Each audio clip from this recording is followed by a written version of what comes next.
Oh, so nice of you all to join us. My name is Jasmine Knighton. I am one of the optimizers here at Vine Skills. I work to get folks launched into Filevine as well as FVDA or Outlaw. Super excited to be bringing you all free help every Wednesday at 11 a.m. Pacific Standard Time. Just a note or a few housekeeping things before I let Zoe introduce herself and then kind of take over. If you all have questions, feel free to use that Q&A feature just down at the bottom. We'll answer your questions in real time. And then we'll also kind of pop some things into the chat just so that you all have to have even after. It looks like we have a few familiar names here. So you all might be used to that, but just wanted to kind of note that there.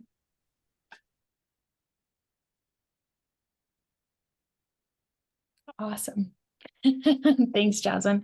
So my name is Zoe. I'm not sure if any of you have seen my previous free help sessions on DocGens. And we're going to cover reporting today. And just like Jasmine, I am a Filevine optimizer and I help some folks get launched. I've kind of switched gears into more optimizations and really helping firms leverage Filevine the way they're using it and trying to get that the most efficient as possible.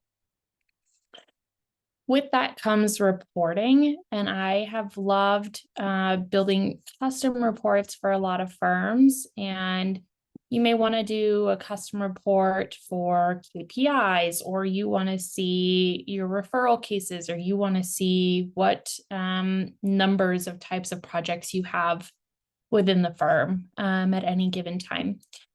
And so that is all Filevine reporting. And although the reporting is, I hear it's daunting quite a bit from firms, and I'll admit it was very daunting to me at first as well.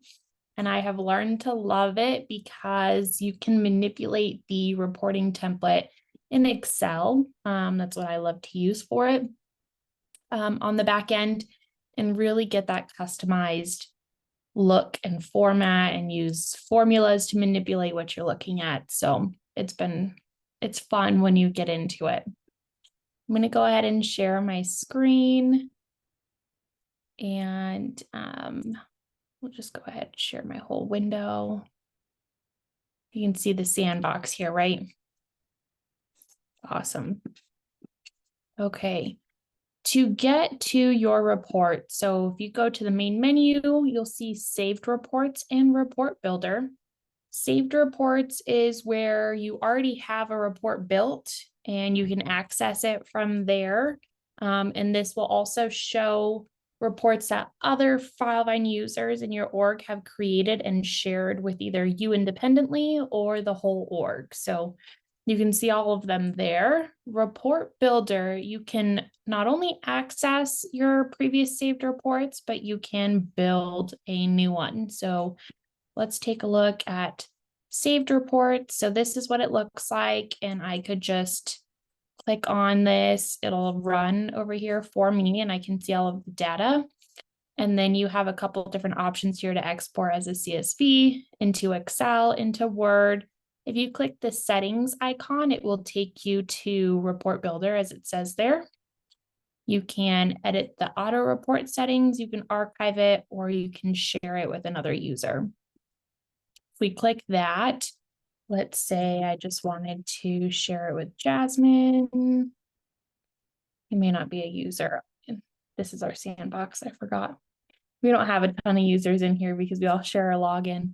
So that's not helpful, but ideally here you have at the top would be your org name. And then below you would see the individual users, and all you have to do is just click on them to move them over to this side here. If we go ahead to Report Builder, you get that same list over here, but it's not going to automatically run. So if I click Demo Report, it's going to run here, and then I can choose. You always want to let it run before navigating away from that page as well. That could cause a bug in your report, and then you'd have to completely start over. You're basically interrupting that run process if you navigate away before it runs completely. So then you're able to edit the columns here and then edit criteria. after that. From there, you're able to go ahead and edit those same options that you get in the saved reports. So we can export as Excel, Word, CSV, auto report settings. And I am not our access user, is not the owner, so I cannot share it with other people. You'll notice here really quick, it tells you who is the owner as well. So VineSkills team is likely what it'll show up in your org if we build a report for you. That's all of us here. When you go to build a report, the biggest thing is to understand what data you're wanting to report on to help you decide what kind of report you need to build. So each of these are the standard options that Filevine offers, and you can get into more specific options. You'll notice here it stops at billing items. And if I go ahead and select, let's do our PI template, I get a handful of other options. These are likely going to pop up and be your specific collection sections within that project type. And so that's, again, where you want to decide what kind of data you're trying to report on. If I want a list of projects, but I want to see all providers on those projects, I would run a list of medical items instead of a list of projects. But if I want to see a list of projects with their incident date and the SOL date and who our first primary is, I'm going to run a list of projects. So if you're, go ahead, Jasmine. No, I was just going to say for collection section items, it's similar to the vitals. So you can pull in like averages, highest, different things like that if you're doing like a list of projects. So if you're ever in the vitals and you can kind of remember that, it tracks throughout Filevine. That's a good point. Yeah, so you can pull, just like Jasmine said, you can pull certain things from the collection sections if you were to run a list of projects report or doc gens or vitals or things like that. There's a select handful of items. Let's go ahead and do a list of projects. And this is your project name. I always like that to be at the top. Org name, that's just going to be repetitive and not so helpful. Project type, I only want to see our personal injury project type, but I do want the project ID. And you'll notice here I'm dragging and dropping these in the order that I would like them to appear. Phase, you can pull that in. I have a handful of clients that I've built their KPI fusions on, and we'll have whatever their project type is. If they have a lead phase, we use our criteria to not include that on one version of a report, and then the other version we include it, or have another version that has all of the other phases. So it's up to you whether that's something you want to report on. You can double click to remove it, and same thing, double click over here to add it back. First primary is whoever shows up on the project hub as primary. So that's who's going to show up here. And depending on your firm, whether you have that as the partner, managing, associate attorney, or if it's going to be your case manager or paralegal that's set as primary, that is determined by your teams or your role assignment section. And then some other things here, if I want to look at incident date, I'm just using my quick select up here. And then really quick, you'll notice I have very limited data that I can pull in right now. If I go down to the bottom, although we selected this on the first page, it did not cross over. So I am going to find my PI best practice again.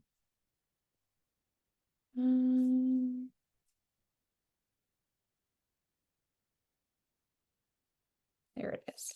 They were not in alphabetical order. So once you select that, you'll notice that this list is going to become longer, and we'll get the options that are specific for that project type. It does take a second to load. So there you go.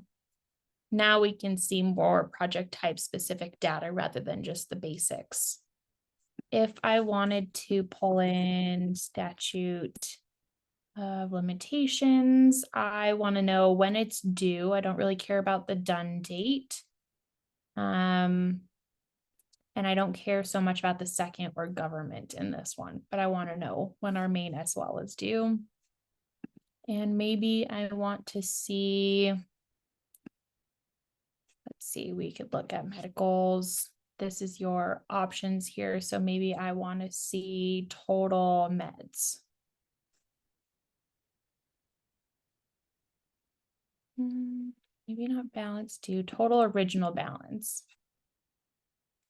So that's going to give me, from all medical items entered, I'm going to see the total value of medical bills that have been charged on this project.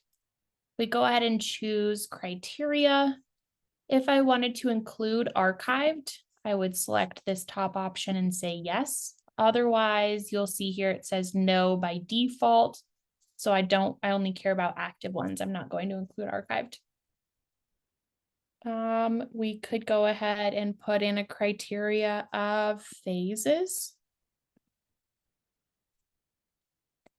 And I want to see project phase is, actually, I want to see multiple.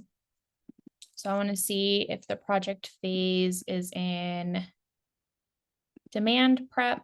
I want to see if it's in file setup. We're not likely going to have any meds, but that could still be helpful. Let's see, demanded. So you can choose however many phases you would like to see. Maybe we want to see treatment and settlement. Maybe litigation too. So this is choosing how many phases you want to see, or you could do it the other way and say phases that it's not in and select the same options or different options. We go ahead and run the report. I don't know how many projects we have with this project type or how much data we have in, but we'll see. That always happens to me. For your criteria, it's nice because that helps you to narrow down exactly what you're looking for. You can add multiple criteria in there. If you're looking to run a report for a certain person in your org, you can use their username or their first and last name. You'll type that out. It won't be a drop-down list, so you will need to know like exactly what it is, which is why we recommend kind of coming up with a standard naming cadence for your username. So first name, last name, something along those lines. It's easier to run reports because you can run these reports and share them out. Folks can save them and then kind of manipulate the data there if they would like as well. But just if you're, again, running a ton of reports, you can choose a varying criteria. Yeah, that's a good point. I can go back and show what that would look like. Again, I'm not going to interrupt this running process. Otherwise, we'll get a buggy report. Yeah, like sometimes report builder takes a while, so it will test your patience. I've definitely been impatient and like tried to bounce back. So just back your patience when you're coming into report builder. The first one Zoe ran was super fast. This one's taking a little longer. Times vary on, I don't know how they choose how long it takes, but I think it comes from the number of projects it's filtering through. So if you're a smaller firm with only 1,000, 2,000, 3,000 projects versus a larger national firm with 30,000, 40,000 projects, that's going to make a big difference. It's going to make a difference of how many fields or columns you're pulling in. And I think adding criteria also slows it down quite a bit because it's having to filter and search rather than just putting out all the data. Yeah. My video might be slowing it down too. No. Well, if you all do, if you don't want to do criteria, but you still want to filter, you can do that. So you don't always have to use criteria. And once you are able to save the report, you can download it as an Excel or Word and manipulate the data there as well. This just kind of eliminates a step for you so that you're not having to do that extra work on the back end, but it is possible there as well. If you're like, I want to see this same report, but with a few variations, you can either choose criteria and run the report several times, or kind of manipulated after you've already run it with all the data in there. Yeah, And again, absolutely. if you all have questions, feel free to use the Q&A, or if you have some pain points that you're trying to work through in reporting, feel free to pop those in the Q&A as well. Yeah. Oh man.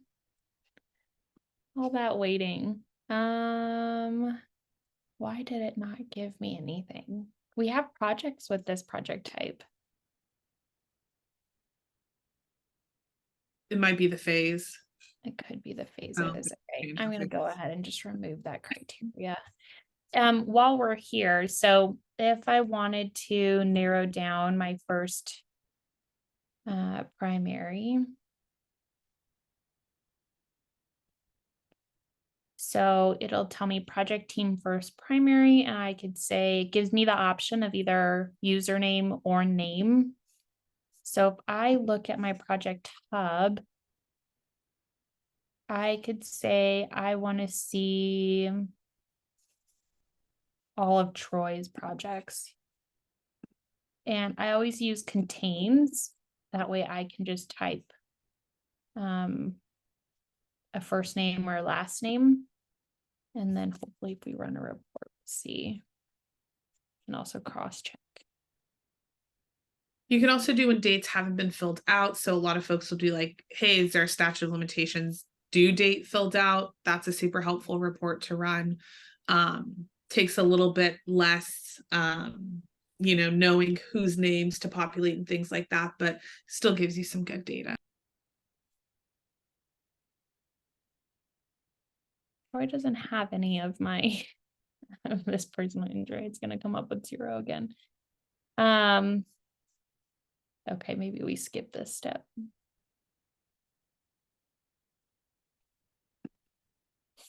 That is how you would filter though, and you can choose. So if you have contact fields or person fields in your case summary for staff assignments, you can report on those as well and do the same thing where that name contains and type in their full name. You can also use the team section options as the in the criteria. And then we can not apply any filters and see and manipulate that data in Excel.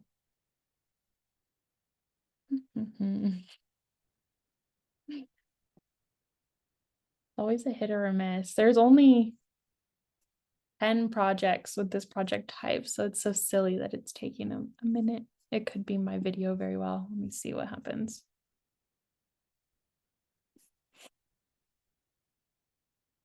Yeah. Okay, let's go ahead and just remove the criteria.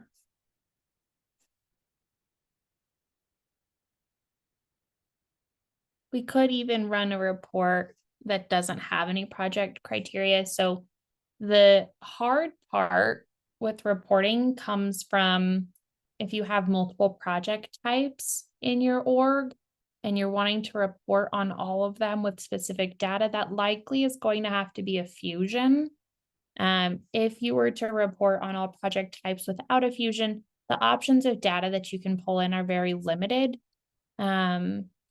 But the cool thing with a fusion is that we're able to really customize it and manipulate the data on the back end.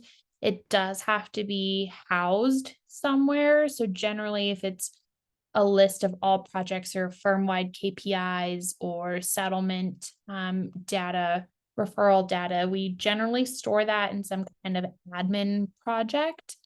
And you're able to run that there. Okay, perfect. So let's go ahead and save this. We'll do For the report title, if you do have any criteria, you may want to add it into the report title just so that you know exactly what information it's pulling from. If you were to just say list of personal injury items, folks won't know, or you won't know that there's kind of some criteria there, so it's not going to give you all of them. yes, that is a good point.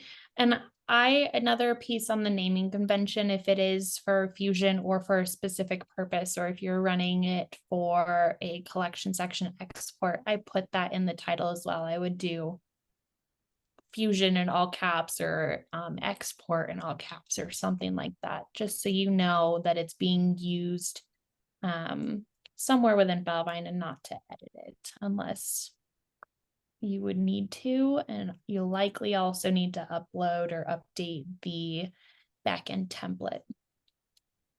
Okay, what I did here, so you saw me click save as, and it prompted me to name this, and now I'm just waiting for it to save my report, and you'll know when that's done.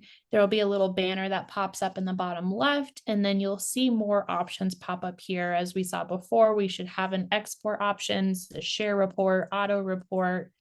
So all of those will appear once it is saved, and this can take a second to do as well. While we wait, we can go ahead and export it.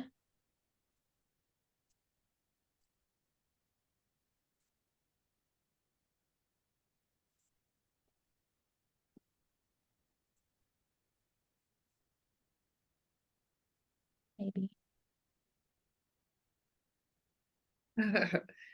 It's always when you need things to go fast that It goes just slow. slow down. So I like to blame my satellite internet a lot for these things.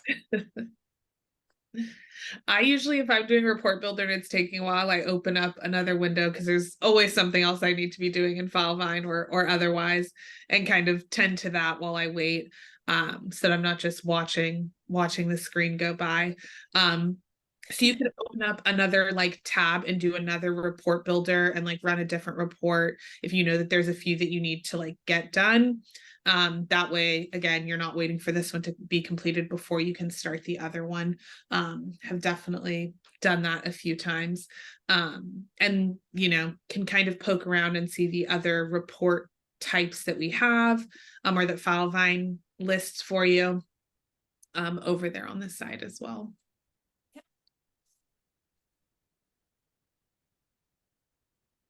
I always worry that if I navigate, I do often open up another window and work on other stuff, but I always worry it's going to steal my internet power or something and make it go even slower. The only one for that other list of projects that you were just on, Zoe, that automatically comes with criteria is that audit report. It's automatically going to list out 62 days. That's the max amount that it can pull. The audit report basically shows all of the changes that have been kind of made in your Filevine. Everyone with my firm has been getting a 504 gateway timeout from Filevine for the last 30 minutes or so it could be just general slowness. Yeah, we saw that a few folks were having some timeout issues as well. Yeah. Thank you. Go ahead. Yeah. Okay, so once it's ready for download, it shows up right here, and I was able to open that up. And then you'll notice here the rest of those options show as well. So this is what the report is going to look like in Excel. First thing I usually do is highlight that first row and come into filter. And this will allow me to filter here. I can look by user.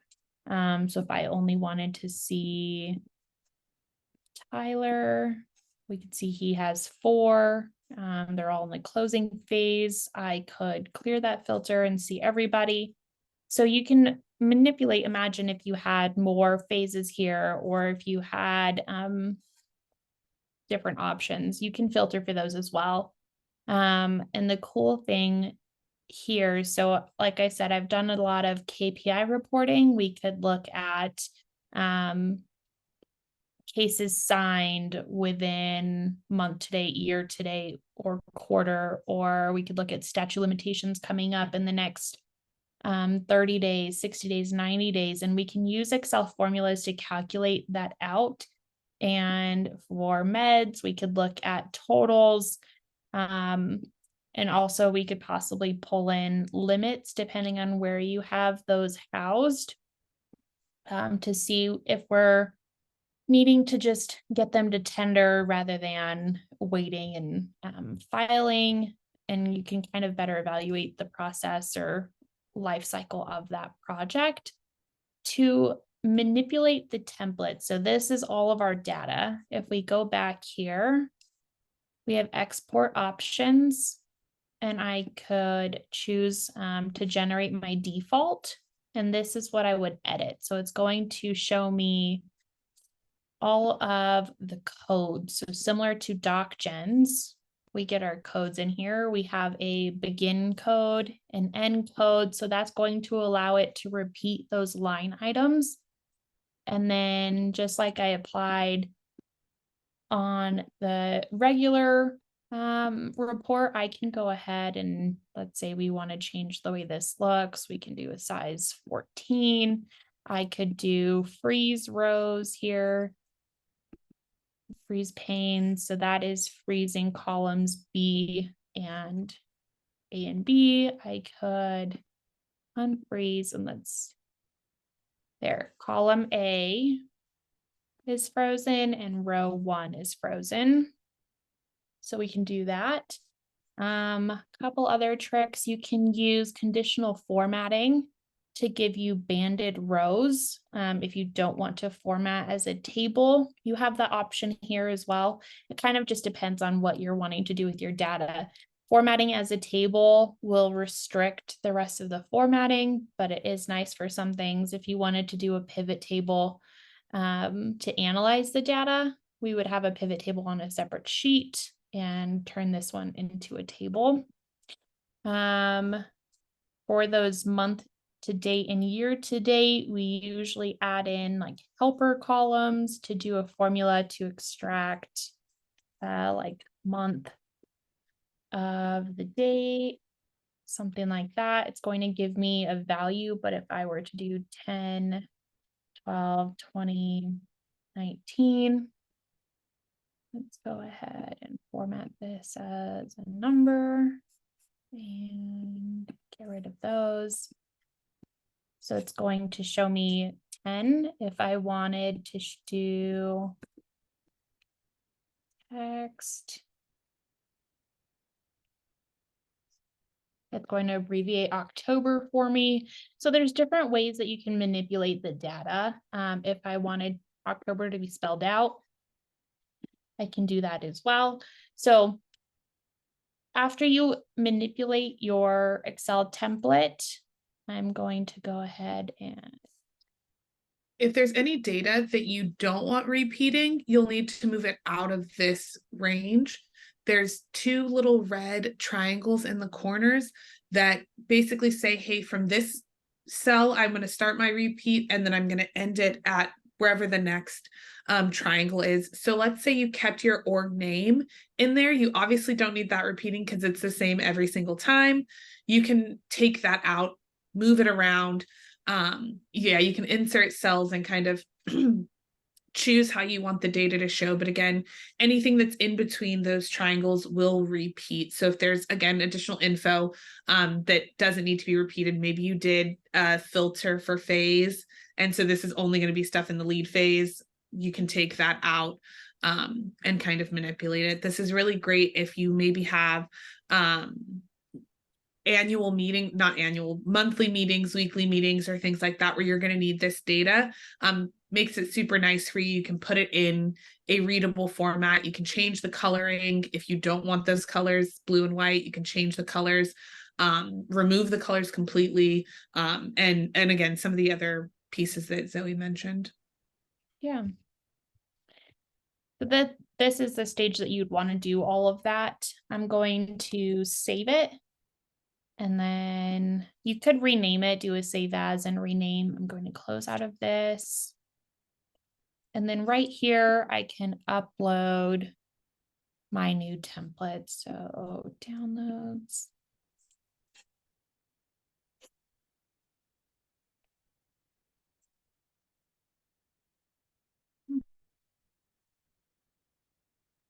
Step 2 is just instructions for how to do all of this. They kind of do it backwards. You generate the template and then kind of get instructions from there. But once you upload the template, there'll be a green box that says, hey, you're good to go. We registered this template. Again, may take a little bit of time. You see, you can't really do much. Yeah. And close out of it. Yeah, until that's updated, and it will turn like a hyperlink like the rest of them. So that's another indication that it's kind of good to go. Yeah. So now we wait. But once you upload this, then whenever you do go ahead and export into Excel again, it will use that template. So there we go.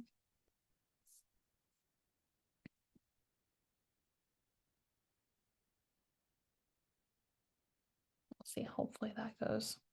Sometimes I have to refresh and go back.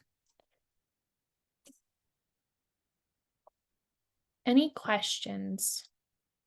Anything that we can help you troubleshoot? Or is this sparking anything, any light bulbs, gears turning of ideas of reports that you want to build?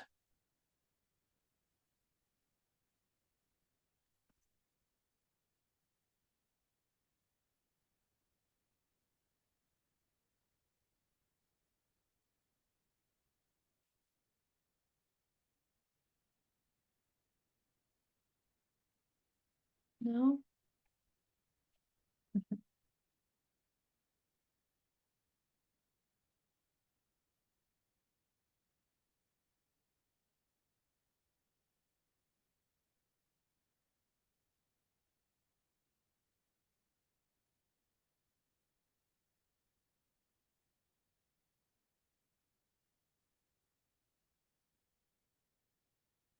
On nesting conditional formulas. Well, however that's spelled. Yes. Okay. So generally you do this with that's definitely possible.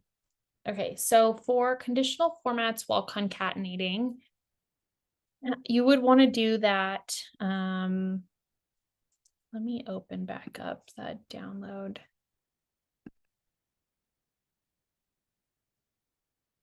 Okay, so I actually did this with a date the other day. So here I added in a helper, and you could put that in the name of the column as well. You can also, what I did was I hid this. So here, let's go ahead and insert another column. We're going to do helper year of, it's a date. So same kind of thing. I want to do year of this day. Let me actually show you the one with data. This will show you better live view.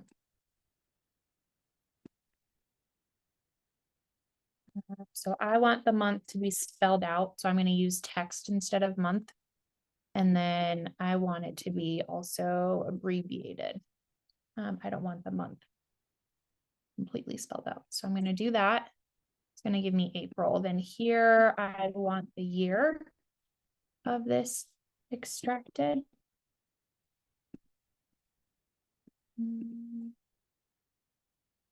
I don't want the decimals. So you're able to manipulate. Then here I'm going to double click.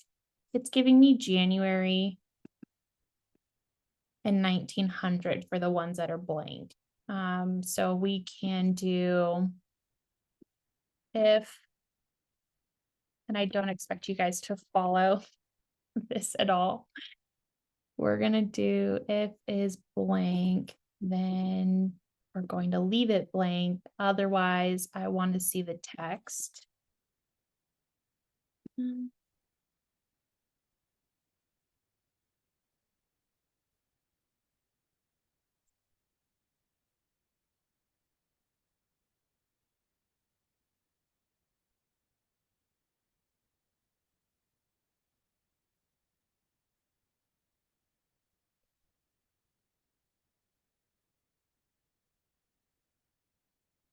Blank value.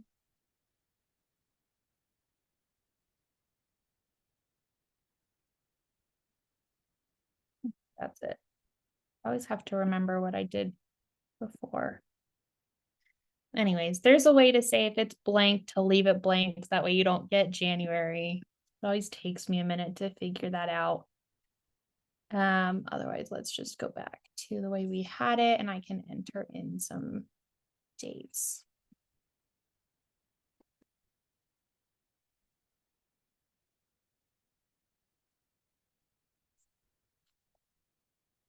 And the same thing for the year. So then if you want to do, say you're reporting on month of year, you could do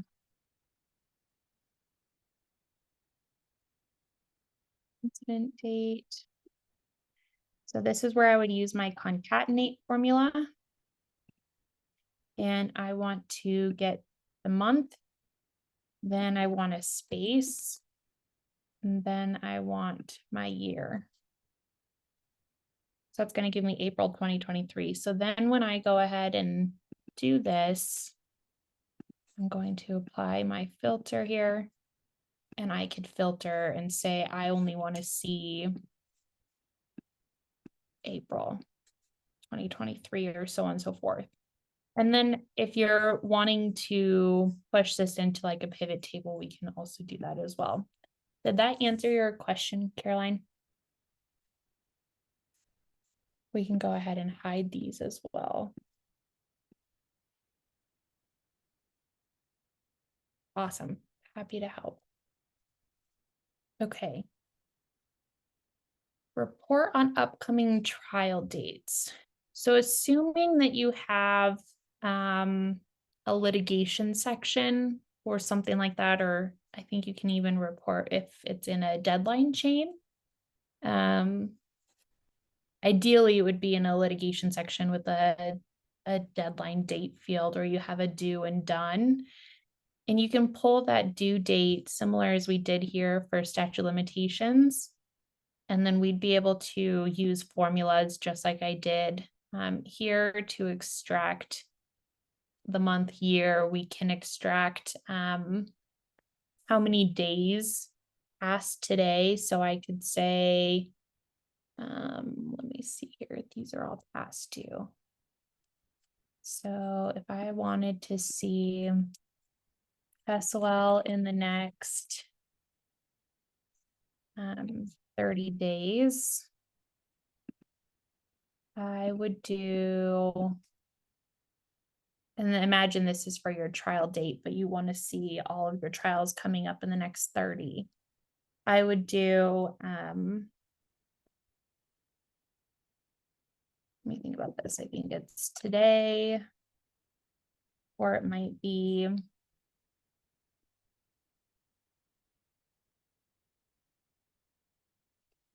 this minus today.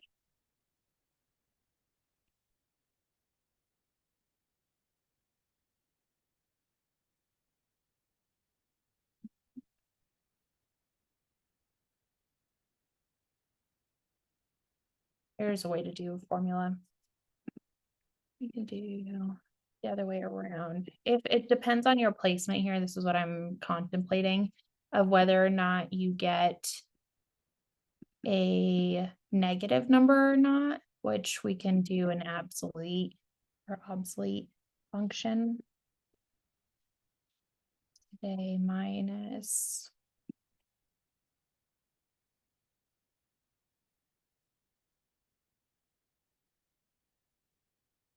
this was 9 days. This was 68 days. If I didn't have that function, it would be negative. Or should be. Is that making sense? It's a lot of manipulating and trying to figure out what kind of formula you're wanting. These are giving me weird numbers because it's blank, but I could do again if something like that is blank.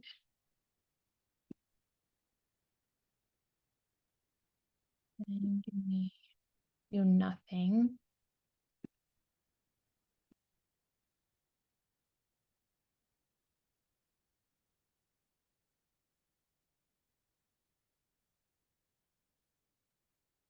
If you're not good with Excel formulas, like myself, You could Google is your best friend. or you could potentially use the criteria too, that says, hey, I only want to see this, this range of dates.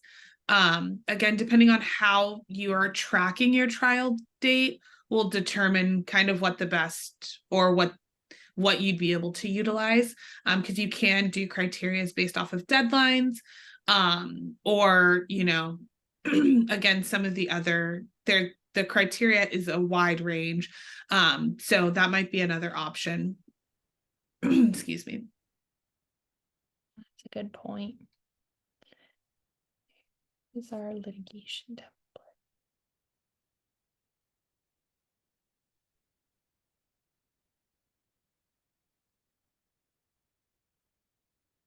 There is a way to do this formula. I would have to I would Google it, or I would look at previous reports I've built to get a refresher, but there is a way to do it. Some of those formulas I have memorized like the back of my hand, and then some of them humble me.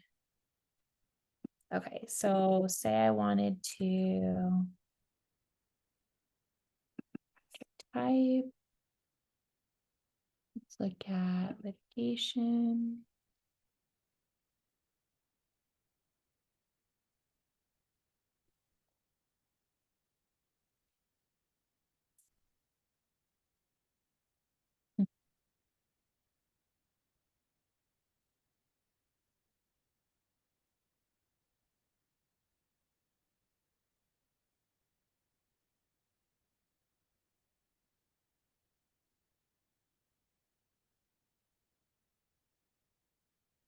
So we have a trial prep deadline chain built in here, so we can pull that in. Let's see what else we have in our best practice. And just a note, you'll see it's like slightly grayed out.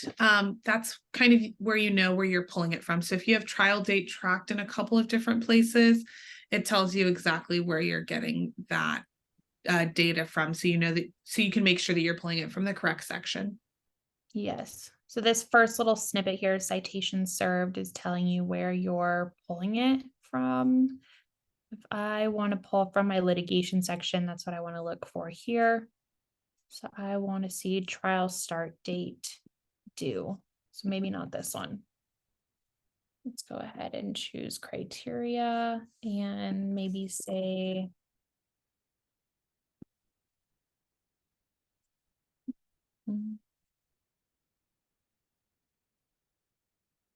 so again, I want to see litigation, start date, due. So I don't care about these ones up here. Those are all the done. And then you could say start date is within 30 days after today. So that's going to show you upcoming 30 days. And we likely don't have any data in there for the upcoming 30, but that's what you would do. Otherwise, without that criteria, you would run a similar report like this and have them all pull in, and then use a helper column to calculate. You can use conditional formatting to highlight them in red if they're in the next 30 days. So there's tons of different options. If you're ever interested, these, like I said, I've switched from launch clients over to optimization, and I do a lot of custom reporting. So if it's ever something you're interested in, I would love to help you with your reports.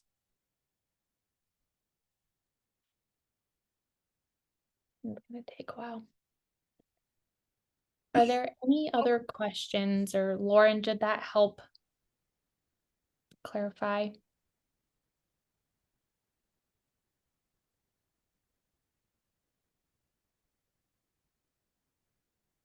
While we kind of wait for those, I popped in mine and Zoe's email addresses. If you all are interested in Vine Skills services, optimization, or if you just have questions, feel free to reach out. We can get those answered for you. If you're like, hey, we just need training and would love to train, our entire staff on this, great. We can set that up as well. We'll get you connected to the right people, even if it's not us, within Vine Skills to kind of help you out on your way. Want to make sure that you all are successful in Filevine and all of the products associated with Filevine. I'm also going to pop in our website. So this is where you can find all of the videos, training videos, broken down into categories that our team has put together. So that includes these free help sessions. And then we do have some on other areas, QuickBooks, Docs Assembly, Filevine Lead Docket, all of those pieces there as well. From that page, you can navigate to our pricing pages if you are interested in optimization, or anything like that. Or if you want to see any additional free help sessions that are upcoming, we do list those on there as well. I'll pop those individual pages in just so that you all don't have to search, but one of these links will get you to kind of all of these pages.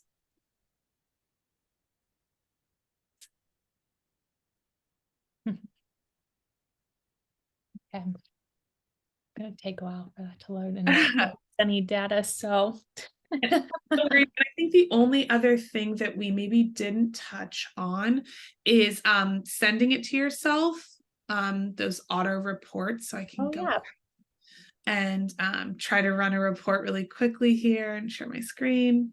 Oh, I can do it here.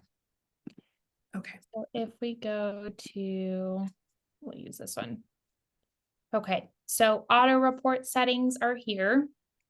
Again, this is on the save and export, or if you were to do it from saved reports, you could see it there. So the only options here are weekly, monthly, yearly, but if you wanted it daily, all you have to do is choose weekly and then select all of the days. I will recommend that if you wanted it Monday morning in your inbox, to choose Sunday evening, because there's no guaranteed time that it would show up in your inbox on Monday. It could be 8 a.m., it could be 10 p.m. or 10 a.m. So choose the day before in the evening. Same thing for monthly here. You can choose what day of the month you want it, if you want it in the morning or evening. And yearly, you can choose your month. And you can select multiple. And then it lets you know at the top what email address that report will get sent to. So again, if you have big firm-wide monthly meetings, maybe you want to get this report because that's something that you'll need to kind of show. Allows you to not have to generate the report every time, come into Report Builder, wait for it to run and everything like that. It's sent directly to your email. Yep. And it is whether you have a firm-wide email that it goes to that everybody has access to, you would need to sign in as that firm-wide email as a user in Filevine to be able to set up the auto reports. As your own user, you can only set up auto reports for yourself. If other people want this coming to their inbox automatically, they would have to go in and set that up on their own profile. So I get a lot of legal assistants, admin assistants, case managers, paralegals that need to set it up for the attorney. The attorney is the only one that can set it up for themselves. You can help them, but it has to be done on their profile. And again, perfect. Oh, I was going to say to share the report. So say when I was a paralegal, attorney came to me and said, I want this report built. I would go build it and then just come here again and share it with them. And then from there, once it's shared with them, they can go in and save it for themselves and set up that auto report. Awesome. Thank you so much, Zoe. That was great. If you all have, again, additional questions, feel free to reach out to us. We're here. And if not, hopefully we see you all next Wednesday for free help. Let's see. I'm like, what are we even going to be going over? We switch them every week. So next week will be task flows and deadline chains. If you all are needing to get more insight on those, trying to figure out how to utilize them to best serve your firm, feel free to hop on next week. And again, feel free to reach out to Zoe or myself with any questions that you have. Thanks so much. And thanks again, Zoe. Thank you, guys. All right. Bye-bye.